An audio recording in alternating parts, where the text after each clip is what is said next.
এই যে আগুনে পোড়া রোগী তাদের বিষয়ে আমাদের যেহেতু সঠিক সচেতনতার জায়গাটুকু নেই, তাদের তাৎক্ষণিক চিকিৎসার সময় আসলে প্রাথমিক মানে সবচেয়ে জরুরি পদক্ষেপগুলো কি হওয়া উচিত, এটা দিয়ে যদি একটু শুরু করতেন। জি, আসলে আমাদের কাছে বিভিন্ন দুর্ঘটনা ঘটে এবং সেই ভয়ঙ্কর বিষয়গুলো যখনই সামনে চলে আসে আমরা আমাদের ভুলগুলো বুঝতে পারি এবং প্রতিবারই ভাবি যে এরপরে যেন এরকম না হয়, কিন্তু এক একটা এক এক রকমের দুর্ঘটনা আসলে আসে।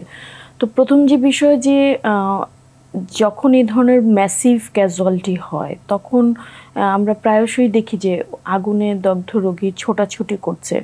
তো আমরা আসলে একেবারে সবাইকেই আসলে এই জিনিসটা মনে করিয়ে দেয়া দরকার, আশেপাশে যারা থাকে বা যারা পুড়ে যায়, স্টপ ড্রপ অ্যান্ড রোল, মানে যখন পুড়ে যায় তখন কোনোভাবেই দৌড়ানো যাবে না। এই দৌড়ালেই দেখা যাচ্ছে যে বাতাসের সংস্পর্শে আগুনটা অনেক বেড়ে যায়। তো প্রাথমিক অবস্থায় ওই জায়গাতেই আসলে যিনি আছেন তিনি শুয়ে পড়বেন, দৌড়াবে না এবং রোল করবে।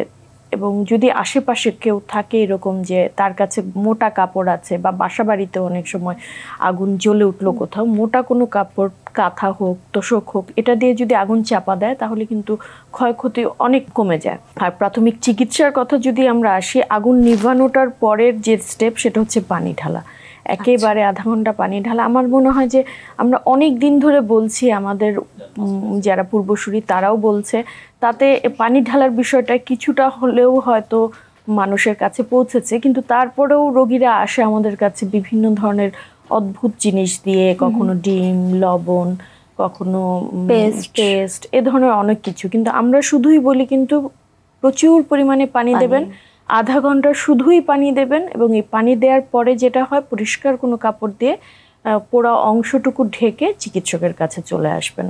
একদমই তাই। আমরা আপু এই সাম্প্রতিক ঘটনাতেও যেটা দেখলাম, যখন এরকম খুব বার্নের পরিমাণ অনেক বেশি থাকে, সেই ক্ষেত্রে কিন্তু যে রক্ত দেওয়ার বিষয়টা নিয়ে অনেকটুকুই আমরা সামাজিক যোগাযোগ মাধ্যমেও দেখেছি। রক্তটা আসলে কখন দিতে হয়?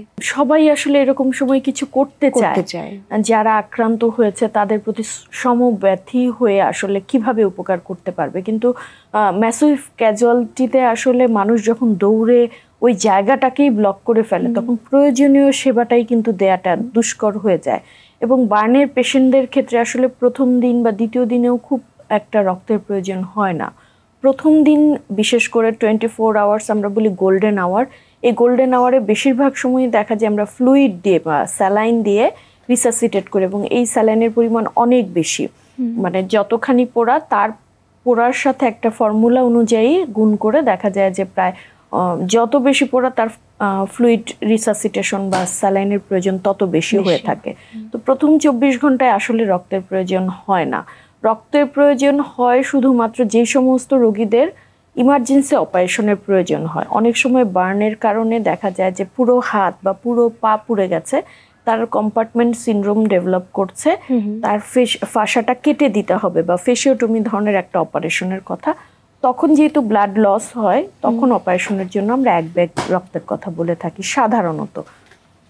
এছাড়াও পরবর্তীতে রক্তের প্রয়োজন হবে, কিন্তু সেটা অনওয়ার্ড, এবং আমরা সেটা মনিটর করি, 2 দিন পর পর মনিটর করে যখন দেখি যে তার রক্তের পরিমাণ কমে যাচ্ছে বা অ্যালবুমিনের পরিমাণ কমে যাচ্ছে, তখন রক্তের কথা বলা হয়ে থাকে।